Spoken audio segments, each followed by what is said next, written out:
Preparation of Amin start करने जा रहे हैं, first method of preparation is Hofmann ammonolysis method. देखो जो हॉफमैन नाम है ना बेटा, इसके दो प्रिपरेशन के रिएक्शंस में आएगा, तो बिल्कुल ध्यान रखना बेटा कि क्या पूछा गया है। एक हॉफमैन अमोनोलाइसिस है और एक हॉफमैन ब्रोमामाइड सिंथेसिस है। उसको हम हॉफमैन डिग्रेडेशन मेथड भी कहते हैं, ठीक है। तो हॉफमैन अमोनोलाइसिस है तो ये वाला मेथड है, ठीक है। उसके अलावा हॉफमैन करके वो पूछ रहा है ना, हॉफमैन डिग्रेडेशन होता है या हॉफमैन ब्रोमामाइड रिएक्शन भी कहते हैं, अभी बाद में आएगा वो। बट ध्यान रखना कि एक ही नाम को याद मत रख लेना कि कोई भी हॉफमैन आए तो इसी को लिख दो तुम। और this is the same method जिसको कि तुमने न्यूक्लियोफिलिक सब्स्टिट्यूशन रिएक्शंस ऑफ जब हमने हेलोएल्केन्स करे थे, तो ध्यान करो वहां पर हमने अमोनिया को हेलोएल्केन के साथ रिएक्ट करा के primary amine, secondary amine, tertiary amine, फिर क्वार्टरनरी साल्ट तक चला था वो। तो ये वही वाला रिएक्शन है, तो इसको तुम एज इट इज वहां से भी याद रख सकते हो, कोई दिक्कत नहीं है। पर यहाँ पर क्योंकि जो जब हम पर्टिकुलर प्रिपरेशन ऑफ अमीन्स कर रहे हैं तो इसमें पहले एक्चुअल में क्या होता है, एक साल्ट बनता है अमीन का, फिर वो हमारा प्राइमरी अमीन में चेंज होता है, फिर एक साल्ट बनता है, फिर वो सेकेंडरी में, फिर एक साल्ट बनता है, फिर टर्शियरी अमीन में, लास्ट में खाली साल्ट ही रह जाता है, ठीक है। तो मैं उस मेथड से एक बार समझा रही हूँ, कोई दिक्कत नहीं है, क्योंकि तुम्हें एग्जैक्ट जो एक्चुअल में करेक्ट मेथड है वो भी पता होना चाहिए। बट तुम वैसे भी लिख सकते हो, उसमें भी कोई प्रॉब्लम नहीं है, उसमें डायरेक्ट करा हुआ है, तो वैसे भी कर सकते हो अगर तुम्हें वही याद है, और इसको एक बार समझ सकते हो। और अगर तुम्हें लगता है ये ज़्यादा इजी है तो इसको भी कर सकते हो, ठीक है। कोई भी याद करने में तुम कोई भी मेथड को यूज कर सकते हो। तो देखो बेटा, हॉफमैन अमोनोलाइसिस मेथड। अब तुम्हें बेटा ये भी ध्यान होगा कि न्यूक्लियोफिलिक सब्स्टिट्यूशन रिएक्शन जो हमारे हेलोएरीन्स हैं वो इतनी इजीली शो नहीं करते हैं, they are very less reactive towards nucleophilic substitution reaction as compare to haloalkanes. देखो क्वेश्चन भी तुम्हारा असाइनमेंट में भी दे रखा है, पेपर में भी आया था, है ना, कि क्लोरोबेंजीन कम रिएक्टिव होता है, बट अगर हम क्लोरोइथेन देखें तो वो ज़्यादा रिएक्टिव होता है, ठीक है। उसमें हमने 4 रीजंस भी करे थे उसके। तो क्योंकि जो हमारे हेलोएरीन्स हैं वो कम रिएक्टिव होते हैं टुवार्ड्स न्यूक्लियोफिलिक सब्स्टिट्यूशन रिएक्शंस, तो अगर हम एराइल अमीन्स को अगर हमें प्रिपेयर करना है तो इस मेथड को हम फॉलो नहीं करते, ठीक है। क्यों? क्योंकि भाई इस रिएक्शन में हमें एक हेलोएरीन लेना पड़ेगा, तभी हम वहाँ पर एक एराइल अमीन बना सकते हैं। तो क्योंकि हेलोएरीन तो कम रिएक्टिव होते हैं, तो जो हमारा एराइल अमीन बनेगा तो टाइम लेगा यहाँ बनने में, अच्छे से बन भी नहीं पाएगा। तो इस मेथड को हम जनरली प्रेफर करते हैं फॉर द प्रिपरेशन ऑफ क्या, for the preparation of alkyl amines, ठीक है। क्योंकि हेलोएल्केन हमारे अच्छे रिएक्टिव होते हैं टुवार्ड्स न्यूक्लियोफिलिक सब्स्टिट्यूशन रिएक्शन। तो देखो कैसे कैसे होगा, इसमें ऐसे स्टेप्स चलते चले जाएंगे, प्राइमरी से सेकेंडरी, सेकेंडरी से टर्शियरी, टर्शियरी से क्वार्टरनरी साल्ट मिल जाएगा। तो इसमें ध्यान दो, देखो बेटा, एक हमारा आरएच यूज हो रहा था और एक हमारा अमोनिया यूज हो रहा है। तो देखो इसमें एक्चुअल में तो पहले क्या होता है कि अमोनिया आपने लोन करके थ्रू ना इस आर के साथ रिएक्ट करके पूरा साल्ट की फॉर्मेशन कर लेता है। तो यहाँ देखो इस तरीके से NH3 पॉजिटिव X नेगेटिव, मतलब जो क्लियर है तरीका वो यही है, ठीक है। मतलब पर तुम्हें याद वो वाला है तो वो भी कर सकते हो, इसमें कोई दिक्कत नहीं है। ऐसे मत सोचना अब उसे ही रिएक्शन को हम अलग तरीके से क्यों याद करें, तुम वो भी लिख सकते हो, कोई दिक्कत नहीं, ठीक है। पर क्योंकि नोट्स में भी ऐसे लिखा हुआ है, बुक में भी इस वाली यूनिट में उसको ऐसे ही फॉलो करते हैं, तो इसलिए बस मैं थोड़ा सा मेरे दिमाग में है कि तुम्हें ये वाला तरीका भी पता हो, ठीक है। और इसमें थोड़ा टेम्परेचर की भी हाँ है, टेम्परेचर की। तो यहाँ 100 डिग्री सेंटीग्रेड तो 373 केल्विन पर पहले साल्ट बन जाता है, ठीक है। फिर ये साल्ट हमारा यहाँ पर रिवर्सिबल स्टेप होता है, एक और अमोनिया के साथ रिएक्ट करेगा, ठीक है। तो एक और अमोनिया के साथ जब रिएक्ट करेगा ना, देखो बच्चों, तो यहाँ से हमारा क्या होगा, देखो ये RNH2 प्राइमरी अमीन इसमें से बाहर निकल जाएगा, पीछे क्या छूटा, देखो इसमें H और X, तो वो H और X इस अमोनिया के साथ रिएक्ट करके यहाँ पर हमारा ammonium halide NH4 positive X negative, मान लो यहाँ पर हमने Cl है तो यहाँ पर अमोनियम क्लोराइड बाहर निकल जाएगा, ठीक है। तो एक साल्ट बन के बाहर निकलेगा, पीछे हमारा यहाँ पर क्या छूटेगा, प्राइमरी अमीन। ऐसे ही ये प्राइमरी अमीन, अब देखो अभी इस स्टेप में हम देखें कि फिर एक और RX के साथ रिएक्ट करेगा। अब यहाँ पर क्या जाएगा, ये प्राइमरी अमीन क्योंकि बन गया, हम तो अमोनिया डालेंगे खाली उसमें, पर वो अमोनिया ही प्राइमरी अमीन जो बनेंगे वो सेकेंडरी में, सेकेंडरी टर्शरी में, फिर एट लास्ट क्वार्टरनरी साल्ट बन जाएगा। तो देखो यहाँ फिर ऐसे ही इतने ही टेम्परेचर पर ये इसके साथ जब रिएक्ट करेगा तो यहाँ पर फिर हमें एक साल्ट फिल्म मिलता है ऐसे ही, ठीक है, जितने भी हैं सब मिल जाते हैं। देखो R2H2 N पे तो ये अटैच है, ठीक है, और X तो पहले ये साल्ट बनता है। फिर ये हमारा अमोनिया के साथ एक रिवर्सिबल रिएक्शन शो करेगा। इसमें फिर क्या चीज, इसमें से HX निकाल कर मतलब साइड प्रोडक्ट हमेशा यही बनेगा, बाकी जो बचा है वो अमीन बन जाएगा। तो यहाँ R2NH मतलब हमें सेकेंडरी अमीन मिलेगा और यहाँ पर हमारा ये अमोनियम हैलाइड बाहर निकल जाएगा। फिर ऐसे ही ये जो सेकेंडरी अमीन बना है ये एक और RX के साथ रिएक्ट करेगा, R2NH, ठीक है, 373 केल्विन पर।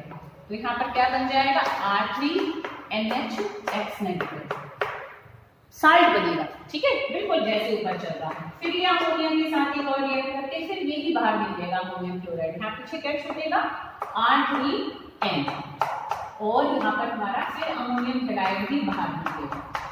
और फिर लास्ट स्टेप में हमारा सीधा क्वार्टरनरी साल्ट ही बन जाएगा, क्योंकि फिर निकलने के लिए कुछ बचेगा ही नहीं। तो यहाँ पर हमारा 373 केल्विन पर ये सब आपस में जुड़ जाएंगे, तो R4N पॉजिटिव X नेगेटिव, तो एक क्वार्टरनरी साल्ट मिल जाएगा, ठीक है। तो इस मेथड को मतलब हम अगर प्रेफर करते हैं तो फॉर एलिफेटिक अमीन्स ही करते हैं, एरोमेटिक अमीन्स के लिए हम नहीं करते, क्योंकि जो हमारे हेलोएरीन्स होते हैं वो कम रिएक्टिव होते हैं टुवर्ड्स न्यूक्लियोफिलिक सब्स्टिट्यूशन रिएक्शन।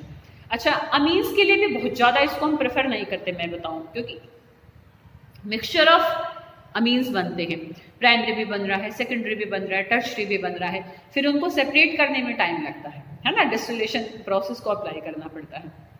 तो इसलिए और भी हमारे पास मेथड्स हैं जनरली, क्योंकि तुम देखो अमीन्स में बेसिकली हाइड्रोजन्स आ रही हैं, तो तुम अब इसके मेथड्स ऑफ प्रिपरेशन देखोगे तो most of the methods of preparation में हम क्या करते हैं, जो भी हमारा मेन रिएक्टेंट है हम उसके रिडक्शन करके ही अमीन्स को प्रिपेयर करेंगे। Reduction means addition of hydrogen. तो ये हाइड्रोजन कंटेनिंग कंपाउंड्स ही हैं, काफ़ी रिच हाइड्रोजन कंटेनिंग कंपाउंड्स हैं। तो मोस्ट ऑफ द कंपाउंड्स की रिडक्शन से हमें अमीन्स मिलेंगे, तो वो उनके ज़्यादा कॉमन मेथड्स हैं फॉर इट्स प्रिपरेशन। जैसे सबसे पहला देखो, नाइट्रो कंपाउंड्स की रिडक्शन से हमें अमीन्स आराम से मिलते चले जाते हैं। शायद 3 मैंने वहाँ पर डाल रखे हैं, तो तीनों कैटलिस्ट ही हैं, तो अलग अलग कैटलिस्ट को यूज करके हम क्या कर सकते हैं, नाइट्रो कंपाउंड से ही अमीन बना लेते हैं। बड़ा सिंपल रिएक्शन है, जस्ट 3 रिएजेंट्स याद रखने हैं, ठीक है। देखो तो हम सेकंड करने जा रहे हैं, तो ये ध्यान रखेंगे हॉफमैन अमोनोलाइसिस में अमोनिया के साथ हेलो एल्केन का रिएक्शन करा के हम अमीन्स को प्रिपेयर करते हैं, प्राइमरी, सेकेंडरी, टर्शरी तीनों बन जाते हैं, ठीक है। तो this is it's first method of preparation. The second one is reduction. तो रिडक्शन ऑफ नाइट्रो कंपाउंड्स, ठीक है। देखो इसमें हम इसी के अंदर फर्दर 3 रिएक्शंस हम देख लेंगे, तीनों ही नाइट्रो कंपाउंड्स ही हैं, जस्ट रिएजेंट डिफरेंट है। तो देखो बिल्कुल सिंपल एक रिएक्शन होता है कि R/2 हमारा RNH2 में बदल जाएगा, ठीक है। अब इसकी रिडक्शन हमारी देखो, हम हाइड्रोजन गैस पास की भी कर सकते हैं इन the presence of catalyst, nickel, platinum, palladium. तो हाइड्रोजन गैस पास करेंगे, NO2 NH2 में बदल जाएगा, ठीक है। जो ऑक्सीजन है वो वाटर बन के बाहर निकल जाएंगे। ऐसे ही हम कोई कैटलिस्ट ऐड कर सकते हैं जो नेसेंट हाइड्रोजन्स देगा, जैसे टिन और HCl का मिक्सचर। तो टिन HCl की प्रेजेंस में भी हमें RNO2 किसमें बदल जाएगा, RNH2 में बदल जाएगा। ऐसे ही हम लिथियम एल्यूमिनियम हाइड्राइड भी यूज कर सकते हैं, जो 5-6 में रिड्यूसिंग एजेंट्स एक जगह सारे लिखवाए थे ना, तो वो मोस्टली तुम सारे डालकर हम नाइट्रो कंपाउंड से अमीन्स को प्रिपेयर कर सकते हैं, ठीक है। मेन हमारी ये 3 है। तो लिथियम एल्यूमिनियम हाइड्राइड से भी इसको हाइड्रोजन्स मिलेंगे और ये हमारा NH2 में चेंज हो जाएगा। तो इस तरीके से नाइट्रो कंपाउंड्स के रिडक्शन से हमें अमीन्स मिल जाते हैं। अब तुम्हें ध्यान हो तो हमने जब हेलो एल्केन्स के न्यूक्लियोफिलिक सब्स्टिट्यूशन रिएक्शन करे थे, तो ये जगह था साइनाइड बनाया था। साइनाइड के ध्यान हो ना, ऐसे फर्दर 3 हमारी ब्रांचेस निकली थी कि साइनाइड की कंप्लीट हाइड्रोलाइसिस से कार्बोक्सिलिक एसिड्स बनती हैं, इनकम्प्लीट हाइड्रोलाइसिस से अमाइड्स बन रहे थे और उसकी कंप्लीट रिडक्शन से अमीन्स बन रहे थे। तो वही वाला हम रिएक्शन फिर से करने जा रहे हैं कि the third method of preparation of amines is by the reduction of cyanides. ठीक है, तो साइनाइड जैसे कि हमारा, ठीक है, तो साइनाइड की हम क्या कर देंगे, रिडक्शन कर देंगे। कोई भी रिड्यूसिंग एजेंट यूज कर सकते हो। तो मैं यहाँ रिसेंट हाइड्रोजन करके लिथियम एल्यूमिनियम हाइड्राइड को अगर हम ले लें तो देखो बेटा एक ट्रिपल बॉन्ड है, इस पर आकर देखो अगर ये ट्रिपल बॉन्ड में पाई बॉन्ड को हटाऊं तो 2 हाइड्रोजन ये ले लेगा, ठीक है ना, और 2 हाइड्रोजन ये ले लेगा, तो क्या बन जाएगा हमारा RCH2NH2। तो जितने कार्बन का साइनाइड है, नाइट्राइल है, नाइट्राइल्स कहते हैं बेटा साइनाइड्स को इन IUPAC सिस्टम, ठीक है। तो नाइट्राइल्स या साइनाइड्स की कंप्लीट रिडक्शन से हमें क्या मिल जाते हैं, प्राइमरी अमीन्स मिल जाते हैं having same number of carbon atoms. ठीक है, तो यहाँ पर मैं इसको क्लियर रिएक्शन के फॉर्म में भी लिख देती हूँ, सामने होते हो ना तुम सारे, तो मैं इसको ना शायद ठीक भी कर दी कि चलो समझ में आ गया होगा, है ना, पर थोड़ा ऐसा लगता है कि कोई नहीं है, खाली बेंचेज हैं, तो एज्यूम करना पड़ रहा है, ये बच्चा यहाँ बैठा है, यहाँ बैठा है, ठीक है, तो किसी के लिए कमी ना है, तो इसलिए कंप्लीट ही लिखती हूँ। ठीक है, तो देखो बेटा यहाँ तो नाइट्राइल की जब हम रिडक्शन करेंगे तो यहाँ पर हमारा ये 4 हाइड्रोजन आ जाएंगे, तो साइनाइड की कंप्लीट रिडक्शन से हमें क्या मिलते हैं, प्राइमरी। तो ये एक तरीके से लिमिटेशन भी कह सकते हो कि नाइट्राइल की रिडक्शन से we can prepare only primary amines. और अगर कोई आइसोसाइनाइड हो हमारे पास, आइसोसाइनाइड क्या होते हैं बेटा, NC है ना, इसमें इस तरीके से एक कोऑर्डिनेट बॉन्ड होती है।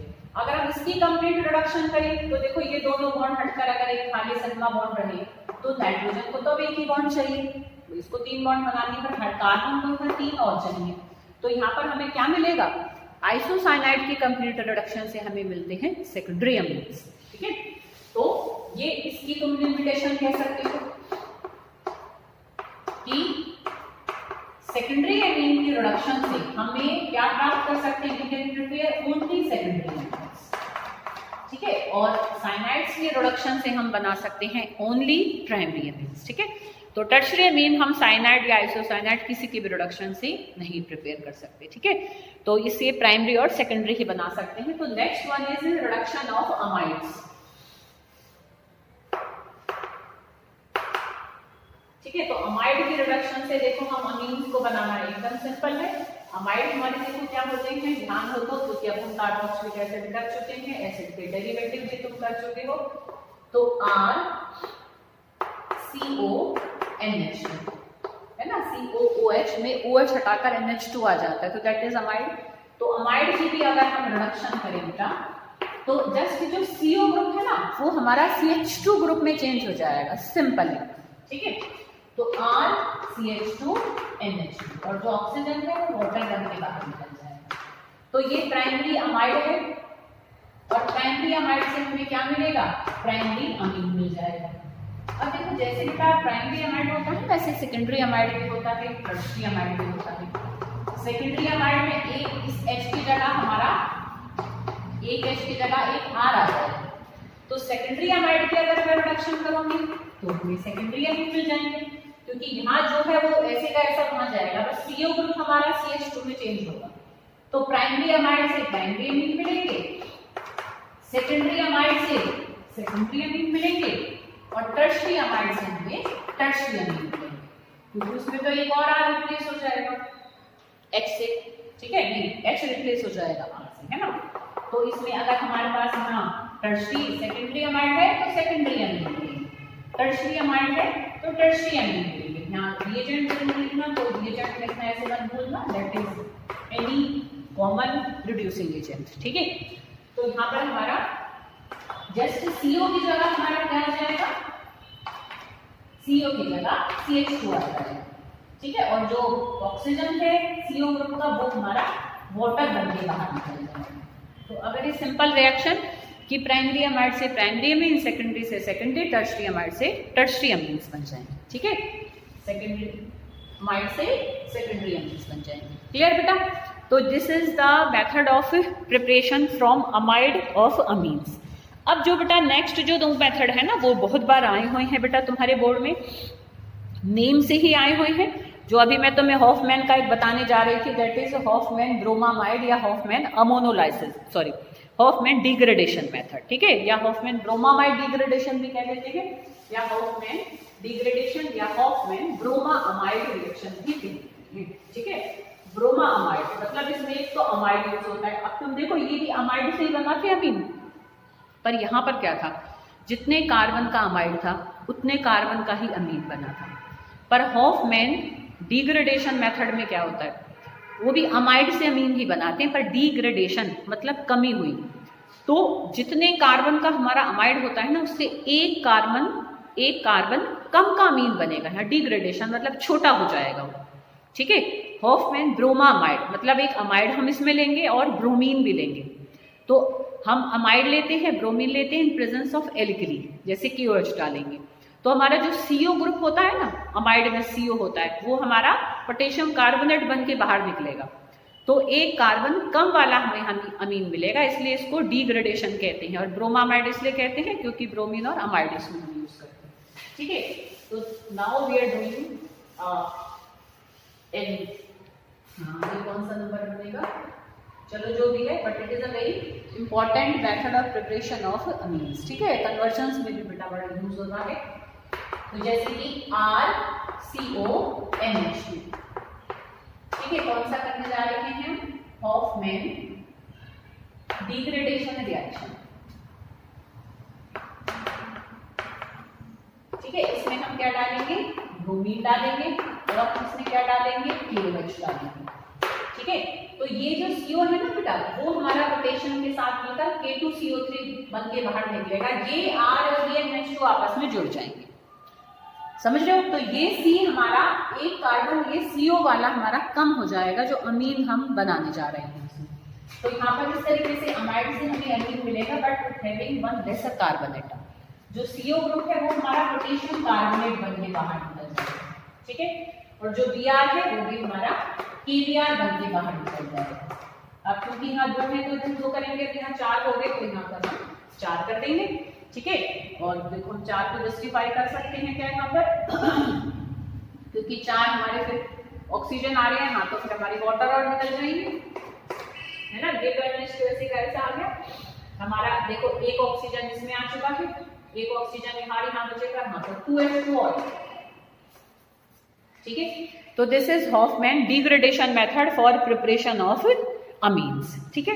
तो यहाँ आपको कुछ रख सकती हूँ, जैसे यहाँ पर अगर मैं CH3 रख दूं तो यहाँ पर हमें मिथाइल अमीन मिल जाएगा। तो this is Hofmann degradation method for preparation of amines, ठीक है। नेक्स्ट इसका है गैब्रियल थैलेमाइड सिंथेसिस। तो देखो गैब्रियल थैलेमाइड सिंथेसिस में क्या है,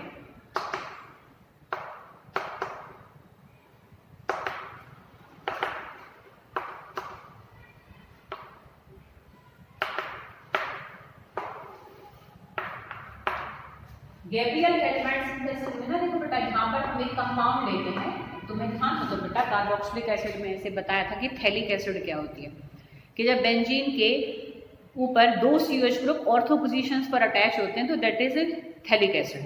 अब थैलिक एसिड का ही अगर हम एक अमाइड बनाते हैं ना, तो देखो इस तरीके से बनता है कि ये मान लो देखो थैलिक एसिड होती COOH, तो ये दोनों OH की जगह यहाँ पर NH आ जाएगा, तो this particular compound is called phthalimide, ठीक है। इसको हम यूज करते हैं for the preparation of primary amines in this preparation method, Gabriel phthalimide synthesis, ठीक है। इसमें हम यहाँ पर क्या लेंगे, इधर इसमें हम KOH डालेंगे, तो N हमारा K से रिप्लेस हो जाएगा। तो देखो यहाँ पर पहले एक ही कंपाउंड बनेगा N- K4, ठीक है। पहले तो हमारा ये बनेगा। अब ये जो हमारा यहाँ पर K आ चुका है ना, मैं जस्ट देख रही हूँ कि यहाँ हमारा कोई वाटर, तो टेम्परेचर की रेंज तो नहीं आ रही, नहीं। तो देखो यहाँ पर समझ रहे हो बेटा, और KOH भी हम यहाँ पर ये ध्यान रखना बेटा, कैसा लेंगे, एल्कोहलिक KOH लेंगे हम यहाँ पर, ठीक है। अच्छा, अब जो यहाँ पर हमारा बनेगा, इसमें अब हम एक हेलो एल्केन डालेंगे यहाँ पर, जैसे C2H5 आएगा, तो ये K और I, यहाँ से Ki बाहर निकल जाएगा और ये C2H5 इस K की जगह आ जाएगा, जो भी एल्काइल ग्रुप है वही एल्काइल ग्रुप से हमारा अमीन बनने वाला है बेटा। तो अगर मान लो मुझे 3 कार्बन का यहाँ अमीन बनाना है बाय दिस सिंथेसिस, ठीक है, तो फिर मैं यहाँ पर प्रोपाइल ग्रुप लूंगी। जो यहाँ हेलो एल्केन में हमारा एल्केन है, हेलो एल्केन का जो एल्काइल पार्ट है वही हमारा अमीन्स के नंबर ऑफ कार्बन एटम्स को यहाँ डिसाइड करता है, ठीक है बेटा। तो यहाँ से हमें चूज करना है, ये तो एक कॉमन चलेगा।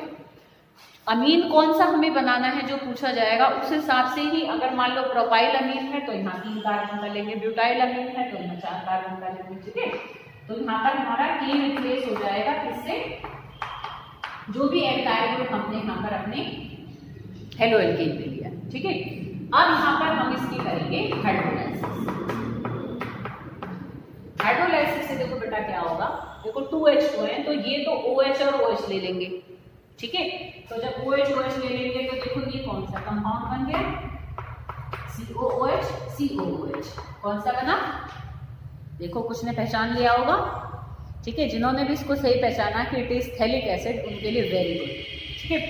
तो यहाँ पर ये बना थैलिक एसिड। तो अब देखो यहाँ पर हमारा ये जो बचा, अब यहाँ पर देखो OH OH तो यहाँ है तो HH किसके पास जाएंगे, नाइट्रोजन के पास। तो इस तरीके से हमें यहाँ पर एक प्राइमरी अमीन मिलेगा C2H5NH2, ठीक है।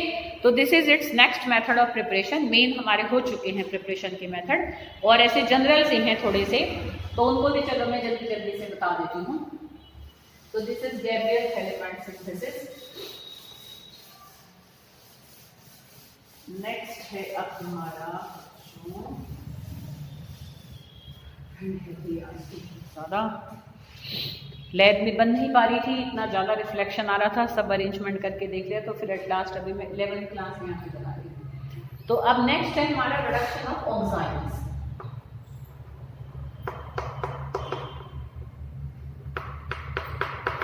ठीक है, ऑक्साइड्स तुम्हें ध्यान हो तो जब हम हाइड्रोक्सिल अमीन को एल्डिहाइड या कीटोन पे रिएक्ट कराते हैं तो हमें क्या मिल रहे थे, ऑक्साइड्स मिल रहे थे, है ना। तो जैसे कि भाई मान लो ये हमारे पास एक ऑक्साइड है, उसमें C डबल बॉन्ड NH होता है ना, C की बॉन्ड दोनों R से भी हो सकते हैं, एक R और एक H से भी हो सकती है। तो हम इसमें पहले क्या ऐड कराएंगे, इसमें पहले ऐड कराएंगे, देखो बेटा इसकी मतलब बेसिकली रिडक्शन कर देंगे, ठीक है। तो रिडक्शन करने से कोई भी ले सकते हो, जैसे लिखे मैं एल्यूमिनियम हाइड्राइड, तो यहाँ पर हमें क्या मिल जाएगा, ये RCH2NH, ठीक है। एक H ले लेगा, 2 H ले लेंगे और ये OH हमारा वाटर बन के बाहर निकल जाएगा, ठीक है। तो इस तरीके से हमें यहाँ पर क्या मिलते हैं, ऑक्साइड से अमीन्स मिल जाएंगे। नेक्स्ट देखो by reductive amination of aldehyde and ketones. तो एल्डिहाइड और कीटोन्स की रिडक्टिव अमीनेशन मतलब पहले अमोनिया ऐड होगा फिर उसका रिडक्शन होगा। तो जैसे कि भाई मान लो मैंने यहाँ पर ले लिया एक कीटोन, उसमें पहले अमोनिया ऐड करेंगे, ऐसे करके मैं अमोनिया को लिख दूं तो यहाँ से वाटर निकल जाएगा, वाटर निकलेगा और यहाँ पर NH छूट जाएगा, तो C double bond NH R। तो ये जो कंपाउंड बनते हैं इनको मीन्स कहते हैं, स्पेस भी कहते हैं। अब इसमें हम अगर इसकी क्या कर देंगे, रिडक्शन। तो रिडक्शन जब हम करेंगे hydrogen in the presence of lethal catalyst, तो एक हाइड्रोजन ये ले लेगा, एक हाइड्रोजन ये ले लेगा, तो यहाँ पर हमारा इस तरीके से हमें अमीन मिल जाएगा। तो इस तरीके से एल्डिहाइड कीटोन के थ्रू भी वी कैन प्रिपेयर अमीन्स। और एक लास्ट मेथड है तो वो इजी है बड़ा, तो इसलिए हाँ करा दूं, चलो करा देती हूँ, है ना, छोटे से को छोड़ा जाए। तो नेक्स्ट है फ्रॉम एल्कोहल्स। तो एल्कोहल से भी हम अमीन्स को बना सकते हैं, इसमें भी मिक्सचर ऑफ प्रोडक्ट्स बनते हैं। देखो जैसे कि भाई ये मेरे पास एल्कोहल है, ठीक है, अल्कोहल में हमने अमोनिया को ऐड करा। देखो पहले तो हम अमोनिया ही डालेंगे, उससे प्राइमरी बनेगा, फिर वो सेकेंडरी, फिर वो टर्शियरी, इसी तरीके से बदलता चला जाएगा। देखो बेटा यहाँ पर हमारा ऐसे ये वाटर निकल जाएगा और यहाँ पर हमें क्या मिला, ये प्राइमरी अमीन मिल जाएगा। In the presence of Al2O3 catalyst, heating वाइटमेंट है कि नहीं है, हाँ है, 633 कैलोरी। फिर इसी एल्कोहल में अगर मैं सेकेंडरी अमीन को ऐड कर दूं तो देखो फिर ऐसे ही वाटर निकल जाएगा और यहाँ पर हमें क्या मिल जाएगा, सेकेंडरी अमीन मिल जाएगा। ठीक है। अगर हम यहाँ पर जो प्राइमरी एमीन बना, प्राइमरी एमीन जब अल्कोहल के साथ रिएक्ट करेगा तो सेकेंडरी एमीन बनाएगा, जब सेकेंडरी एमीन अल्कोहल के साथ रिएक्ट करेगा तो वो हमारा टर्शियरी एमीन बना देगा। ठीक है, इस तरीके से होगा ना। तो ये हमने सेकेंडरी एमीन को अगर रिएक्ट कराएंगे इसके साथ तो हमें यहाँ पर मिल जाएगा एक टर्शियरी एमीन बाय डाइवोस्टर। ठीक है, तो एक ये प्रिपरेशन का मेथड था। और एक देखो लास्ट इसमें लिखा हुआ है, वो ऑलरेडी तुम उसमें कर चुके हो कि भाई नाइट्रो कंपाउंड्स के जब हम रिडक्शन करते हैं तो हमें अमीन्स मिलते हैं। तो ऐसे अगर नाइट्रोबेंजीन के रिडक्शन करेंगे तो हमें एनिलीन मिल जाता है। ठीक है, उसके पर्टिकुलर कैटलिस्ट होते हैं कि क्यूप्रस ऑक्साइड हम यूज करते हैं वेनेडियम और प्लेटिनम कैटलिस्ट के प्रेजेंस में। बाकी रिएक्शन सेम है कि NO2 की जगह NH2 आ जाएगा। ठीक है, तो ये हमने प्रिपरेशन के मेथड करे किसके, अमीन्स के।